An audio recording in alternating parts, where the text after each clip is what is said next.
Oke, jadi hari ini ya seperti penyampaian saya di grup, eh, kegiatan kita, saya akan selesaikan modul 4 ya cepat sekali mungkin sekitar 5 menit ya karena modul 4 eh, hanya tentang open source software ya.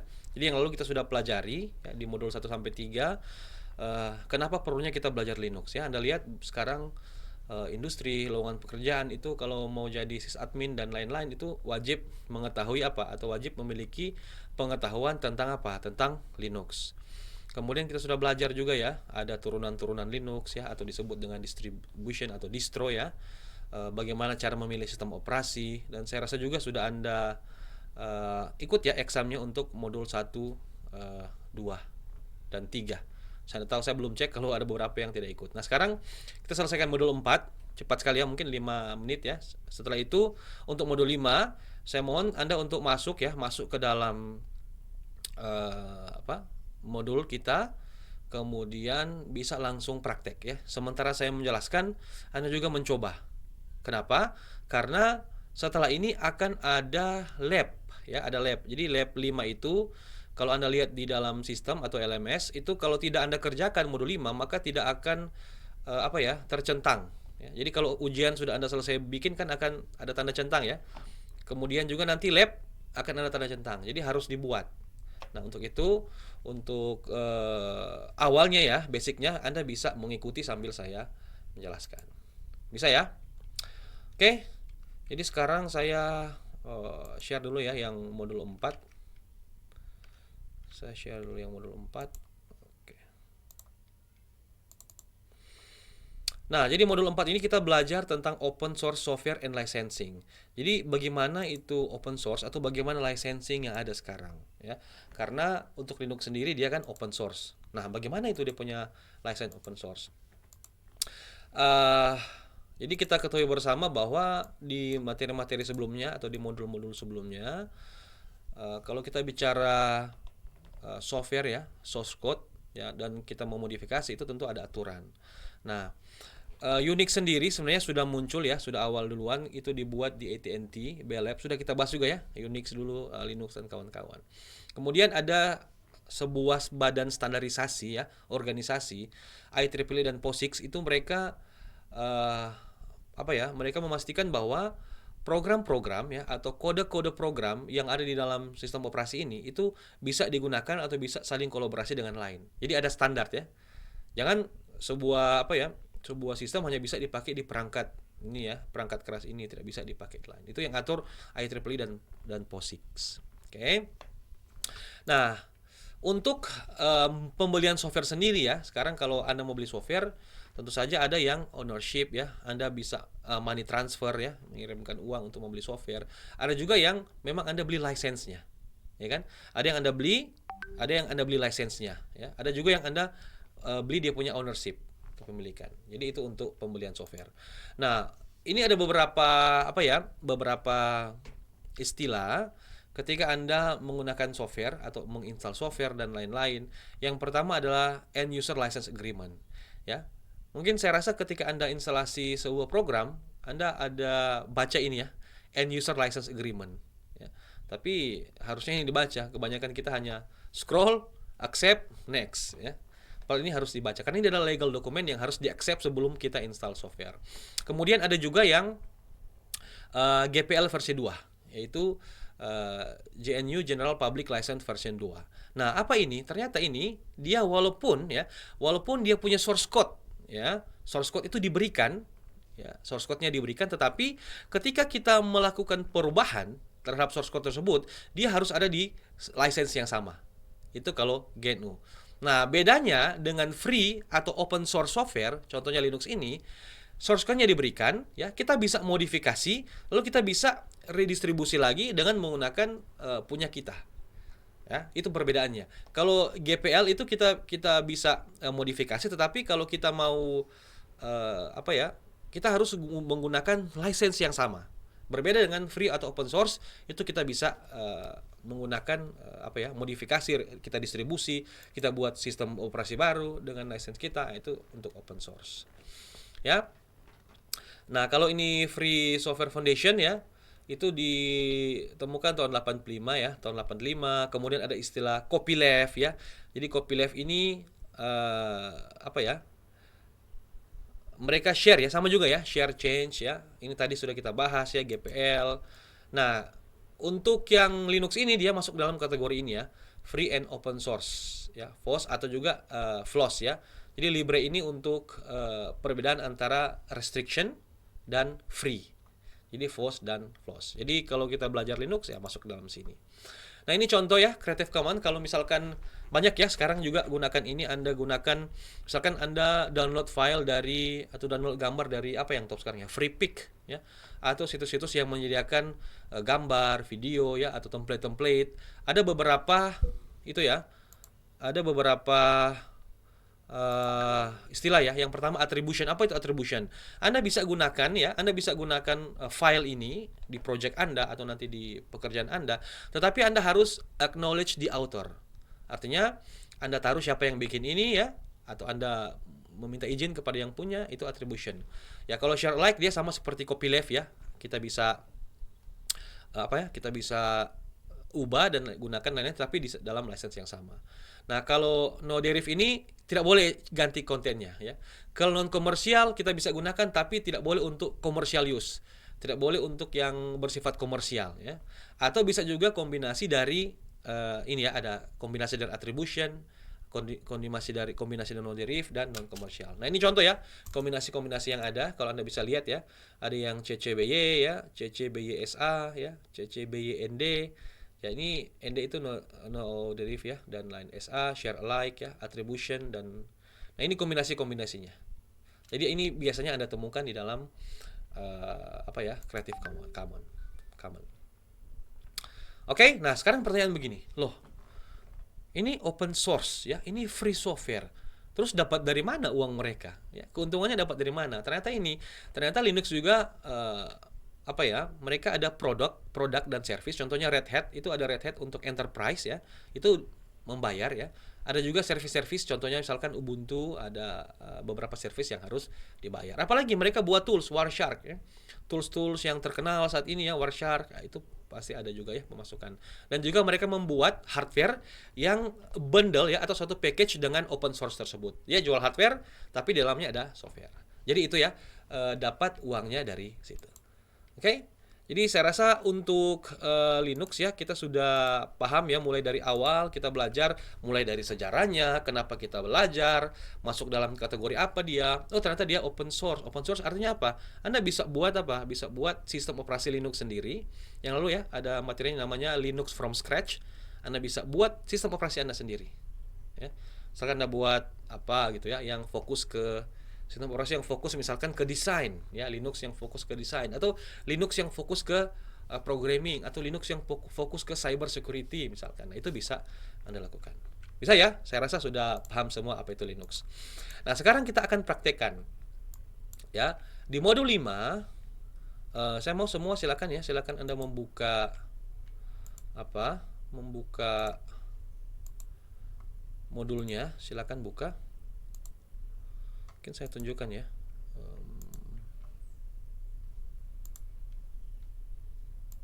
Semua sudah tahu kan cara membuka modul? Bentar ya, saya tunjukkan.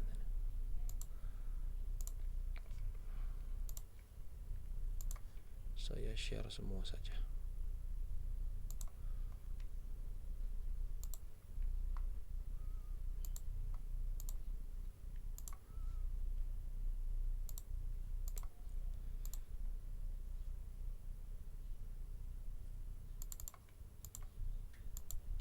Bisa ya, kelihatan. Jadi setelah Anda buka ini ya, home, course home, silakan langsung ke modul 5. Oke.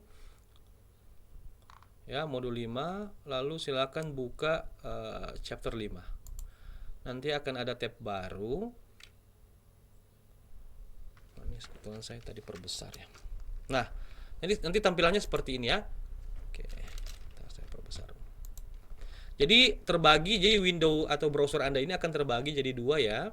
Di sebelah kiri ini untuk apa ya, untuk dia punya komen-komen yang nanti kita akan pelajari materinya.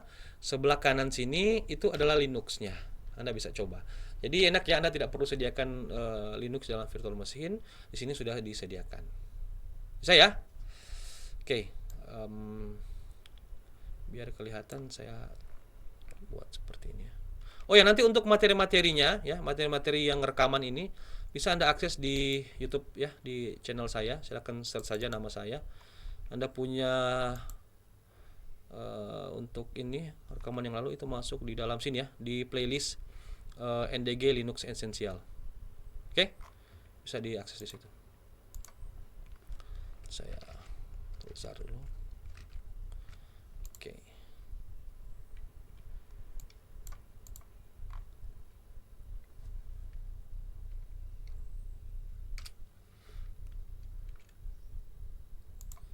Bentar ya, saya setting dulu biar bersebelahan. Oke.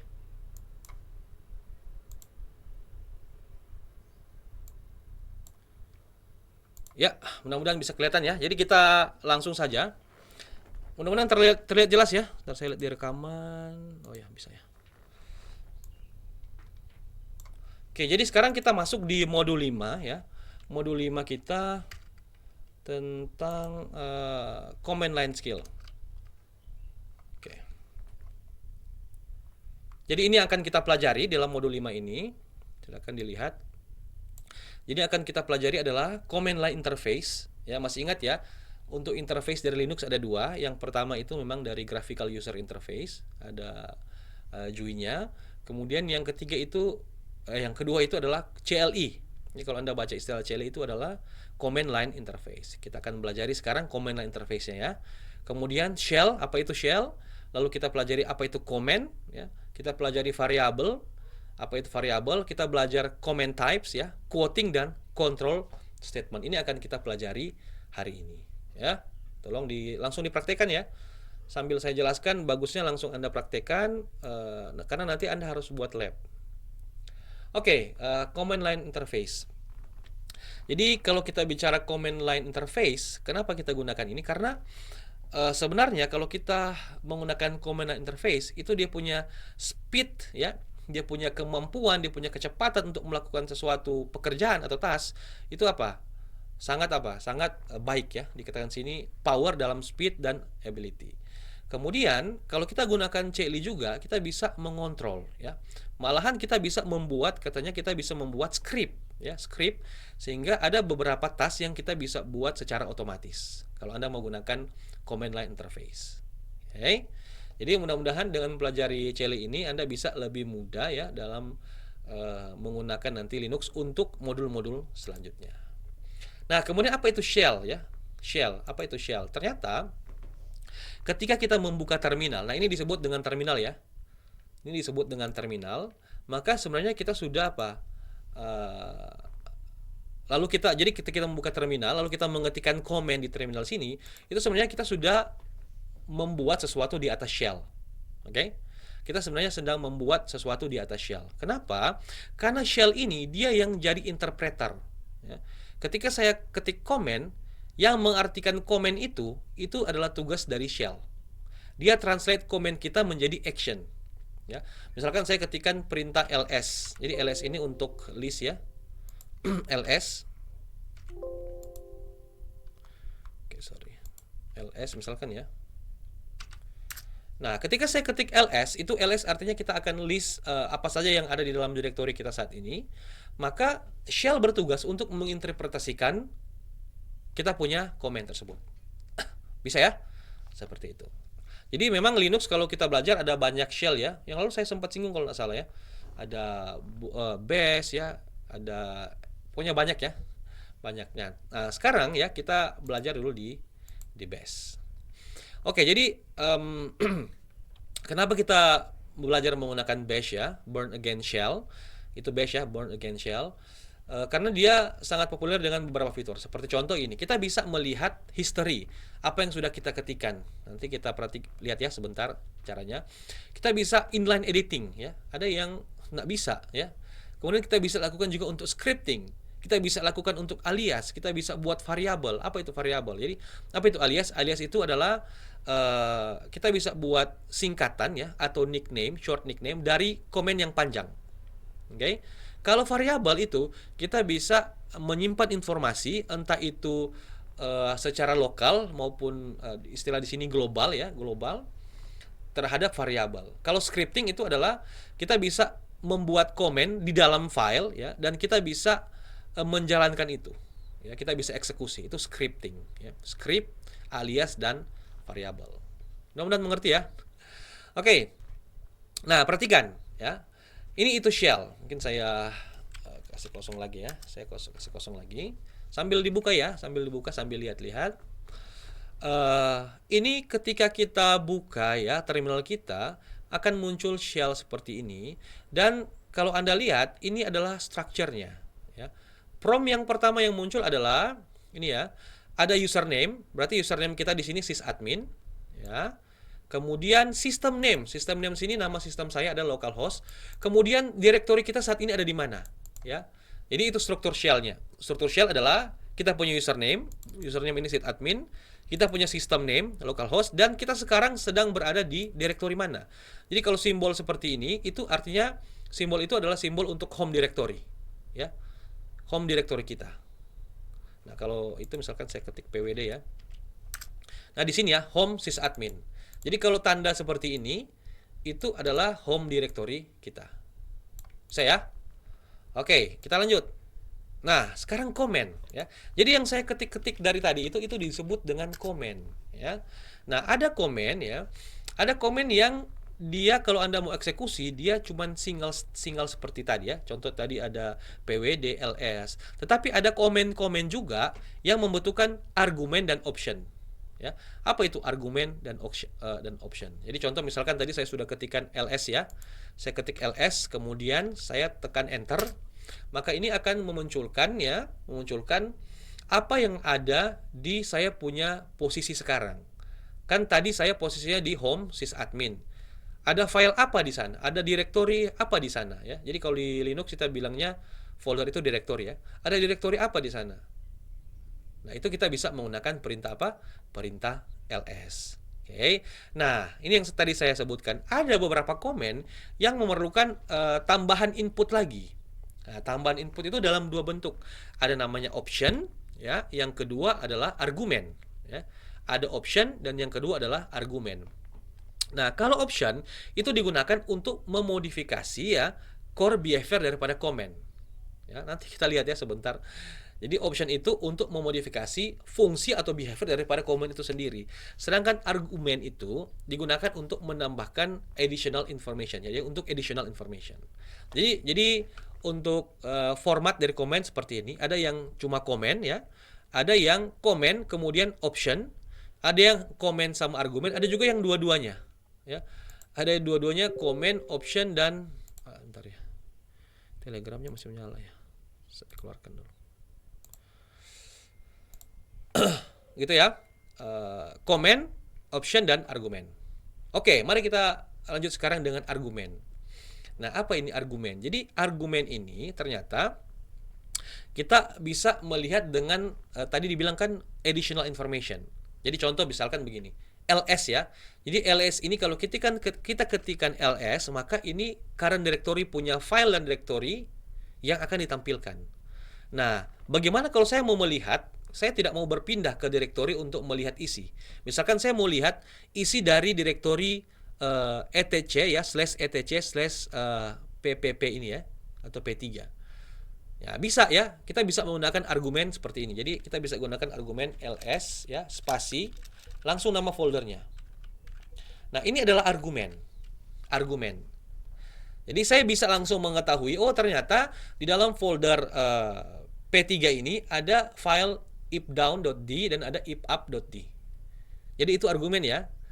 Jadi ingat ya, saya ulangi lagi, komen itu bisa single komen, tidak ada option argumen, atau bisa juga ada argumen, bisa juga ada option, atau bisa juga dua-duanya, ada option dan argumen. Jadi ini contoh ya. Nah, kemudian ternyata ada beberapa komen juga ya bisa menerima lebih dari satu argumen. Oke. Jadi kalau seperti ini kan ini satu argumen. Argumennya apa? Argumennya etc P3. Bagaimana kalau saya mau tambah argumen satu? Bisa. Jadi saya tambah lagi, saya mau lihat isi dari direktori juga etc ssh ya. Bentar ya, ada keyboardnya. etc ssh. Jadi output dari komen ini saya memberikan komen ls dengan dua argumen. Apa artinya? Saya mau melihat ya, kalau komen ini saya mau melihat apa saja isi dari direktori P3 dan SSH. Nah, ini lihat ya.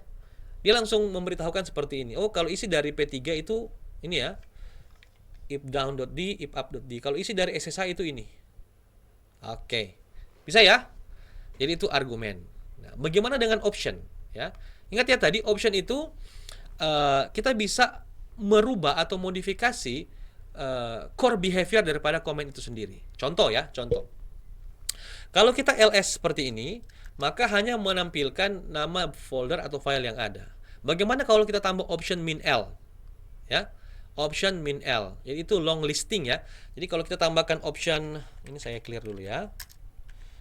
Option min l, ya, maka akan ada lebih lengkap keterangannya ya. Folder atau directory desktop itu siapa yang punya, hak aksesnya seperti apa, dibuat tanggal berapa. Nah, itu bisa kita lihat dengan option min l. Oke? Dengan option min l. Jadi sekali lagi ingat ya, komen bisa single, bisa ada option, bisa ada argumen, bisa juga ada kedua-duanya. Oke? Mudah-mudahan itu ya. Oke, berikutnya. Contoh misalkan kita tambahkan juga lr ya. ls min lr ya. Oke, kita bisa buat seperti itu. Oke, lanjut ya, saya clear dulu ini. Clear. Nah, ini ya, tadi dikatakan bahwa bash itu ya, salah satu feature yang menarik adalah kita bisa melihat history kita. Ya, apa saja yang kita ketikkan. Mungkin sebelumnya Anda buat saya buat script tapi saya sudah lupa komennya. Ya, atau saya tadi dapat informasi dari komen yang saya ketikkan tapi saya sudah lupa. Nah, itu gampang ya, Anda bisa lihat dengan menggunakan perintah history. Oke. Jadi bisa ketik history seperti ini. Nah, itu akan muncul daftar komen yang sudah saya ketikkan sejak tadi. Atau selain mengetikkan perintah atau history ya, Anda bisa tekan up arrow, anak panah atas. Nah, lihat ya. Ini anak panah atas, kita bisa mengakses history yang atau komen-komen yang sudah kita ketikkan tadi sebelumnya. Bisa ya? Ngerti ya? Oke. Lanjut. Ya, lanjut. Nah, ini ya, ini sorry. Kita bisa juga filter, misalkan saya mau history cuma 3 baris terakhir misalkan ya. History 3. Nanti muncul begini ya. Clear history 3. Oke? Oke. Lanjut. Ya, berikutnya variabel. Apa ini variabel? Ya, mungkin kalau yang sudah mengambil mengambil kelas programming pasti sudah paham sekali apa itu variabel ya. Jadi kita bisa store sesuatu ke dalam variabel. Jadi kalau di sini dalam Linux ya, variabel adalah fitur yang mengizinkan user untuk menyimpan apa? Nyimpan data ya. Kita bisa store data. Nah, itu store data itu bisa temporary di dalam memori ya, jadi secara temporer. Jadi ada dua tipe variabel di dalam bash ya.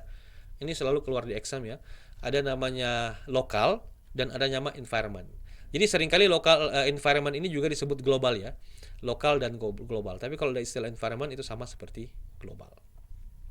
Nah, bagaimana cara kita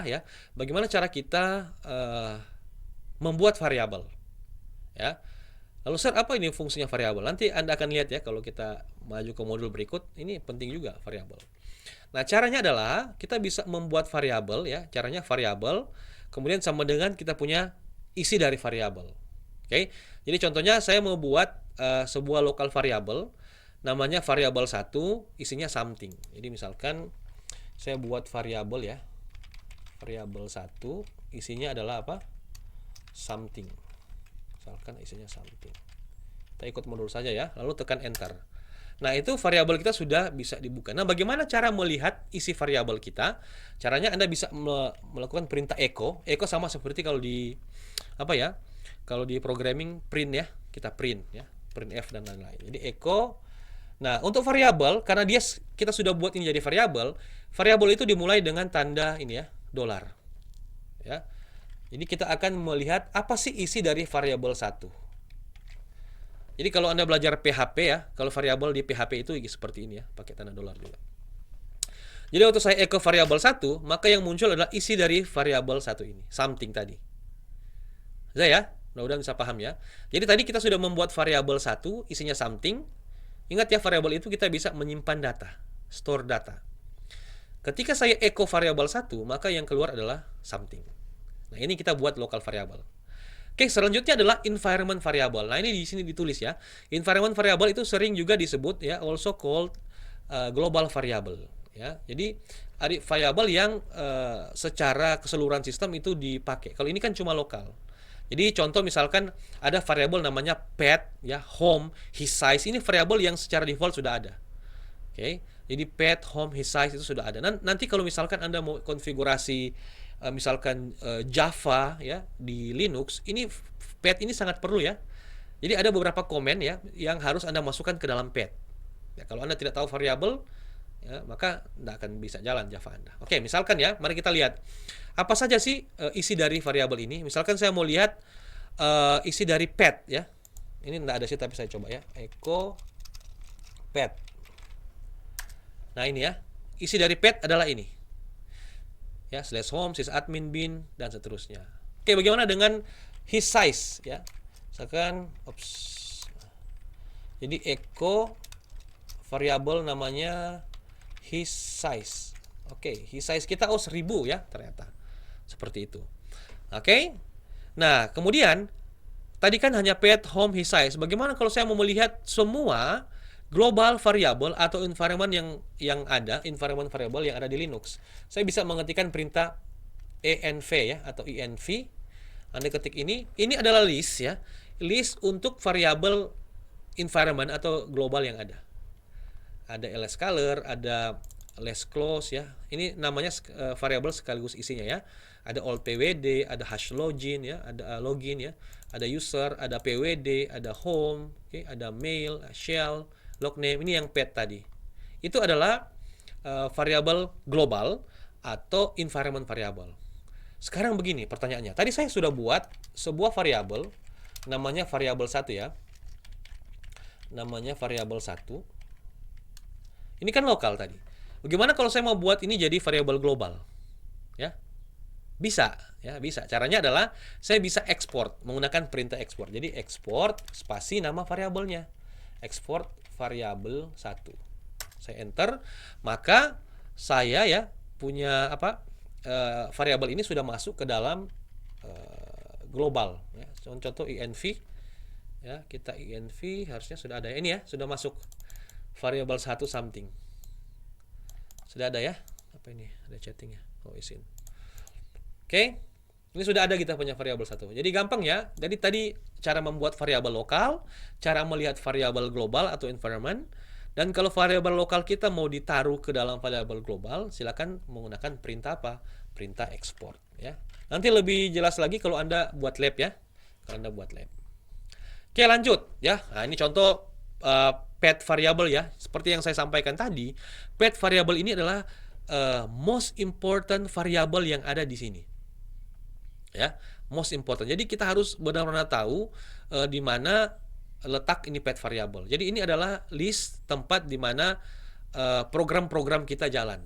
Jadi misalkan kita ketikkan komen ya, kita ketikkan komen. Ketika komen itu kalau kita ketik komen misalkan begini ya, misalkan kita ketik komen Semarang, ini komen. Ya. Kemudian dia bilang comment not found, berarti komen kita ini yang jfd-kfd ini tidak ada di dalam direktori sini. Ya. Oke, saya coba echo lagi ya, echo pet ya, variabel pet kita. Jadi variabel pet ini tempat menyimpan komen-komen. Jadi komen-komen kita harus ada di dalam pet ini sehingga kita bisa eksekusi itu dalam shell. Tadi saya ketik sembarang kan tidak ada. Berarti komen yang saya ketikkan tadi tidak ada di dalam direktori ini. ada di dalam directory home sysadmin bin, ada user local sbin ya. Oke, user local bin, user sbin, user bin, ya, sbin di dalam bin dan lain-lain. Berarti komen kita tidak ada. Ingat ya, pet variable ini sangat penting. Kenapa? Karena dia akan melist semua tempat kita menaruh program untuk kita eksekusi atau komen-komen kita. Oke? Bisa ya? Nah, selanjutnya adalah comment type ya. Jadi, kalau Anda mengetikkan type spasi comment, maka ini akan menghasilkan informasi terhadap komen tersebut. Ya. Jadi contoh misalkan bisa melihat apakah komen ini adalah internal comment, apakah komen ini external comment, ya, atau kita bisa melihat apakah ini adalah alias atau fungsi, ya, fungsi. Jadi caranya adalah bisa type spasi nama komennya. Mari kita lihat. Nah, kalau kita mau melihat apakah komen itu adalah internal atau built-in comment, ya. Internal comment sering juga disebut built-in comment. Kita bisa melihat hasilnya seperti ini. Jadi contoh misalkan CD. CD itu berarti dia, kita lihat apakah itu built-in atau apakah hasil instalasi. Ya, karena ada komen-komen juga. Misalkan saya buat program ya. Saya buat program misalkan star, ya. Saya bisa buat star itu menjadi komen. Tapi itu tidak built-in. Itu dari eksternal kan, saya buat program sendiri. Nah, untuk mencari tahu apakah program itu memang built-in atau bukan, kita bisa menggunakan perintah type ya. Type spasi cd misalkan. Nah, dia langsung bilang cd atau change directory itu adalah is a shell built-in. Ini built-in daripada shell ini, perintah cd. Bisa ya? Nah, contoh misalkan saya gunakan which ya, which itu untuk melihat di mana kita menyimpan komen ini, ya. Jadi kalau saya ketik which ls, nah ternyata which ls itu tersimpan di dalam apa? Di dalam bin ls. Jadi kalau kita melihat menggunakan perintah which, itu kita bisa melihat disimpan di mana komen itu. Masih ingat tadi ya ada pet ya dan lain-lain ya. Contoh juga which cal ya, cal ini apa? Kita lihat ya. Nah, itu ya, ada di situ. Itu untuk which.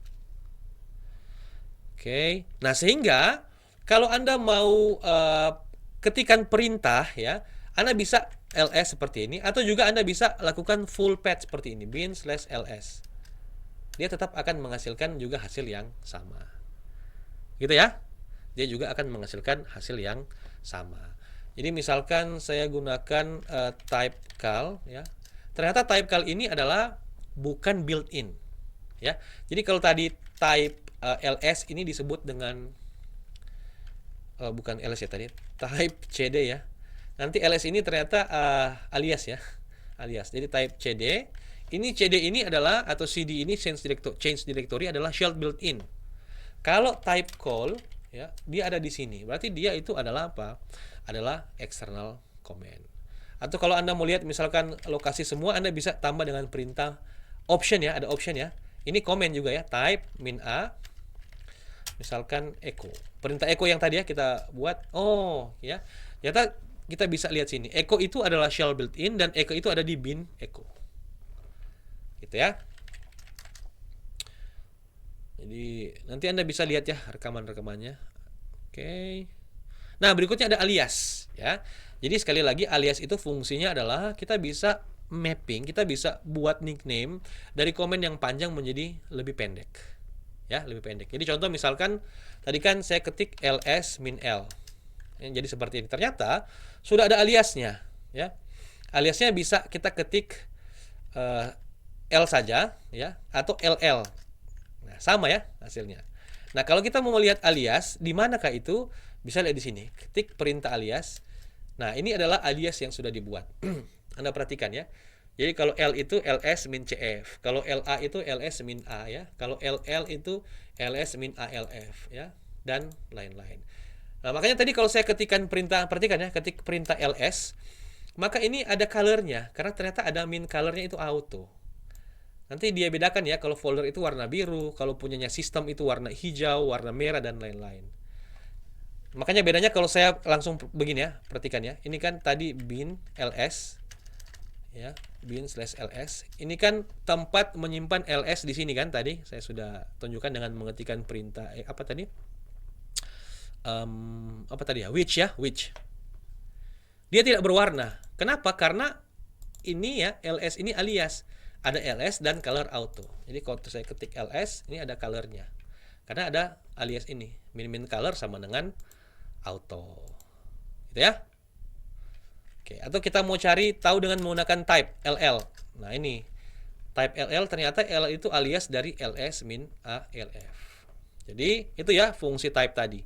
Bisa melihat internal comment, bisa melihat external comment, bisa melihat alias. Dan berikutnya adalah fungsi. Apa ini fungsi? Jadi fungsi ternyata kita bisa membuat new comment. Ya.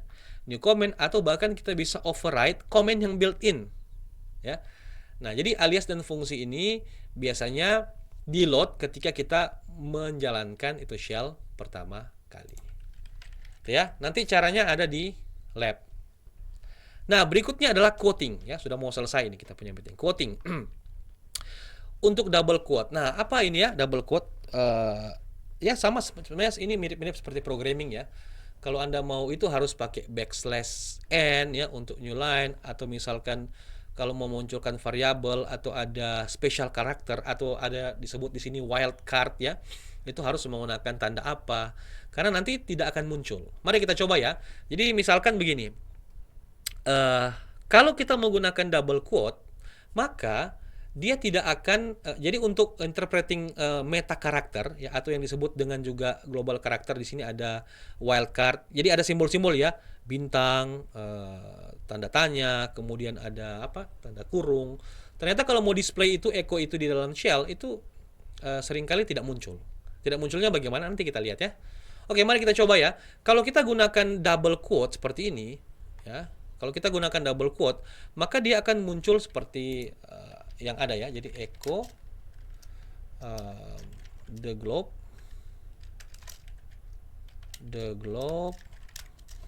bentar ya, kita ikut saja ini ya. Karakter R ya, ada bintang, kemudian tanda tanya ya, N ada tanda kurung seperti ini. Kita tutup. Nah, nanti hasilnya akan ada seperti ini. Itu fungsi double quote. Tapi kalau kita tidak menggunakan double quote, misalkan saya hapus ya. Saya hapus double quote ini. Anda perhatikan ya. Nah. Oke. Oh, kok muncul ya? Oh, sorry. Bukan ini. Jadi dia hanya berlaku untuk wildcard ya. Ini kok muncul ya? Nanti di sini hanya di single quote ternyata ya. Hanya di single quote. Jadi ada beberapa hal ya yang tidak diinterpretasi nanti ya. Contohnya variabel ya dan lain-lain. Ini saya clear dulu ya. Karena ini sama ya. Ya, sama ya. Semua muncul ya. Betul ya, semua muncul ya. Ya. Muncul ya. Oke.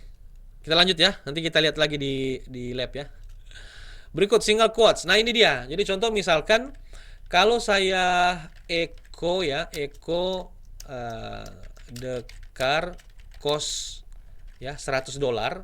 Ini tidak akan muncul. Kenapa? Karena kalau kita pelajar tadi, tanda dolar itu adalah variabel.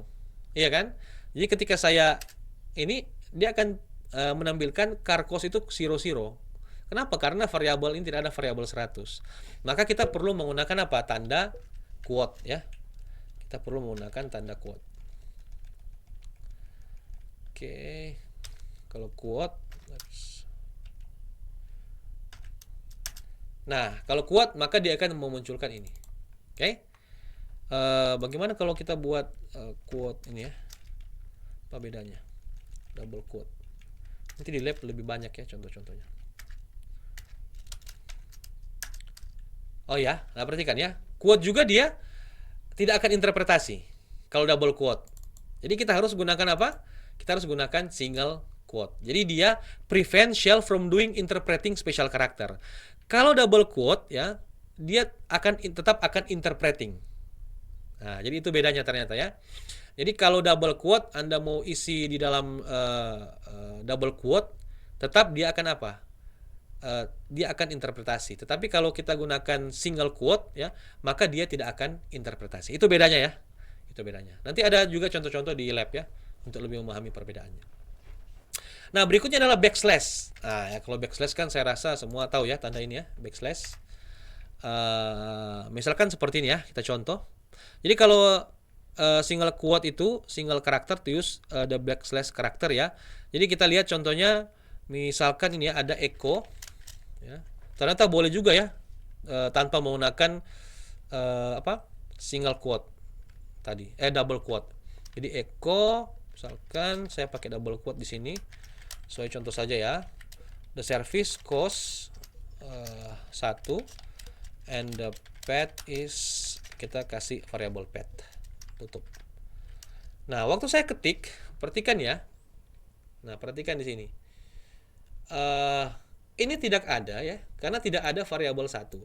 Tetapi dia akan menunjukkan variabel pet. Kenapa? Karena pet ini ada isinya. Ya. Pet ini ada isinya. Nah, bagaimana kalau saya mau munculkan ini bukan sebagai variabel? Saya memunculkan $1 ini bukan sebagai variabel. Oh, ternyata bisa.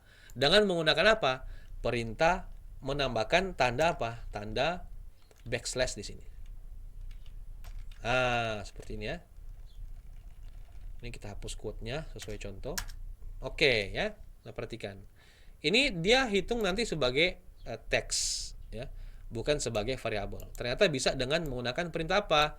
Perintah ini ya. Backslash atau karakter backslash. Bisa ya? Oke, sekarang backward. Nah, backward. Ada yang tahu tanda backward ini di mana? Ada yang tahu? Ini jarang sekali kita pakai backward. Ini ada sementara monitor kan? Atau sudah kabur yang lain ini? Gimana yang lain? Kalau backward itu di mana letaknya? Geren di mana, Geren? Geren ke sana? Nah, backward itu di keyboard di sebelah mana? Yang tanda seperti ini. Backward. Oh, di ini Sir, di escape stop. Jadi dia di bawah escape sini ya. Escape. Betul sekali. Jadi kalau di ada on screen keyboard kabur sih. Nah, jadi kalau di keyboard kita ini on screen ya. Ini ya. Di sini dia. Ini backward. Ada keyboard yang di bawah apa ya? Di bawah sini ada yang rata ya. Ini kan apa? On screen. Ini tandanya ya, backward. Di sebelah angka 1 dia biasanya, sebelah kiri dari angka 1. Jadi fungsi dari backward ya, atau disebut juga backtick ya. Anda lihat ya apa bedanya ya. Untuk specify komen di dalam komen. Ya. Komen di dalam komen. Jadi misalkan begini. Saya echo ya, ketika saya echo maka ini akan jadi teks kan? Jadi misalkan saya begini. Echo today is date. Maka dates dia akan tampilkan seperti ini karena dia baca teks. Bagaimana kalau kata ini itu adalah komen dan kita mau jalankan? Artinya ini kan komen. Jadi ini date juga komen. Komen di dalam komen. Maka kalau untuk mengaktifkan komen di dalam komen ini kita menggunakan backward. Jadi echo today is pakai backward ya. Today is date. Jadi tidak perlu repot-repot, tek. Today is date. Karena fungsi date adalah untuk menampilkan tanggal hari ini. Ya kan? Jadi today is, dia langsung, hari Selasa, tanggal November 2, tanggal begini ya. Ini tanggal begini, jam begini, tahun ini. Jadi itu, kalau untuk backward, komen di dalam komen. Bisa ya? Nah, berikutnya control statement ya. Kalau control statement, ya gampang ya. Kalau misalkan Anda mau menjalankan multiple comment. Jadi misalkan ternyata saya bisa jalankan 2 komen di dalam satu kali apa ya, eksekusi. Kita bisa menggunakan semikolon ya, tanda titik koma. Kita bisa menggunakan double ampersand ya. Ini namanya n kan? Ampersand kan, ini bukan n, ampersand. Jadi bisa menggunakan double ampersand dan ini double pipe. Apa bedanya? Lihat ya di sini. Kalau untuk menggunakan perintah dengan dua perintah ya, 2 komen dengan menggunakan titik koma, maka dia akan apa? Munculkan dua-dua one by one ya, one after the other.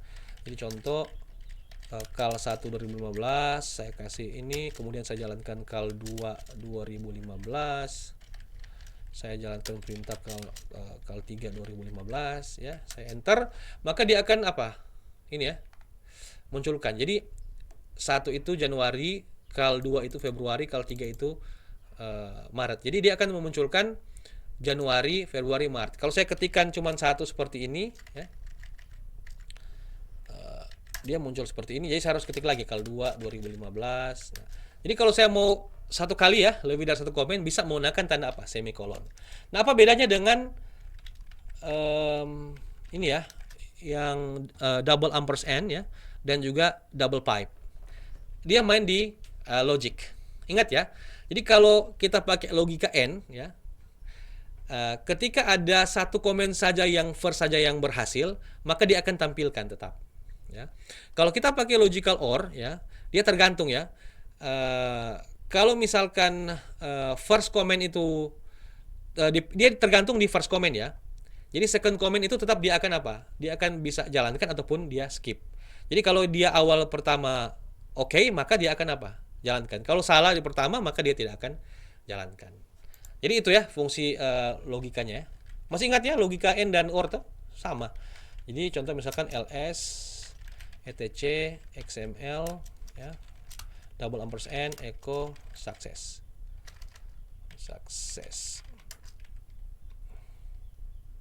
Itu ya. Perhatikan. Oke. Kemudian berikutnya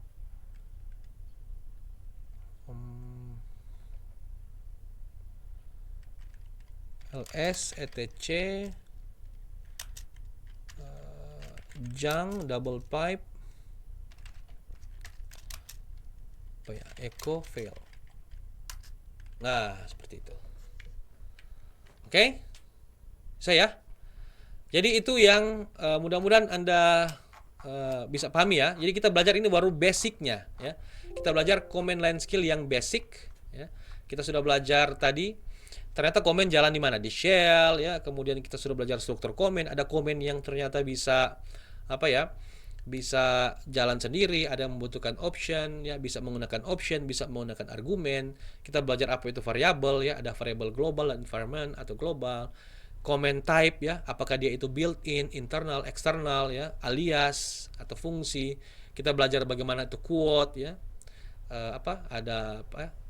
Double quote, ada single quote, ada back quote ya atau back tick ya. Kita belajar juga control statement tadi. Jadi mudah-mudahan ini Anda praktekkan ya. Jadi sekali lagi tolong dipraktekkan. Saya buka lagi ya. Anda praktekkan karena ini ada dia punya centang ini. Jadi kalau Anda sudah selesai ujian, maka ini akan tercentang ya, otomatis. Anda tidak bisa centang sendiri. Jadi nanti chapter 5 ini, kalau lab 5-nya ini tidak tercentang, berarti Anda belum buat labnya. Ya. Anda belum buat labnya. Nanti setelah kita buat lab modul ini, 5, akan ada ujian. Jadi modulnya seperti ini ya, saya tunjukkan saja. Untuk apa? Labnya. Oke, saya reset. Nah, ini gampang ya, sudah tinggal next, cuman sedikit ya. Jadi untuk praktek ya. Nah, tinggal ikut-ikut saja. Di sebelah kanan sini ada Linux-nya. Di sebelah kanan sini ada Linux-nya. Nah, tinggal ikut-ikut saja di sini. Ya. ls. Nanti dia akan baca otomatis untuk centang kalau sudah selesai ya. Kalau sudah selesai sampai terakhir sini. Jadi Anda akan praktek lagi yang tidak ada di contoh. Misalkan tadi ini ya, untuk yang control function ya. Comment history ya, pokoknya Anda harus praktekkan ini karena bagus sekali ini ya, biar bisa lebih memahami tentang modul 5. Oke, itu ya yang bisa saya bagikan hari ini. Mungkin selanjutnya kita akan diskusi atau mungkin ada pertanyaan yang perlu ditanyakan nanti saya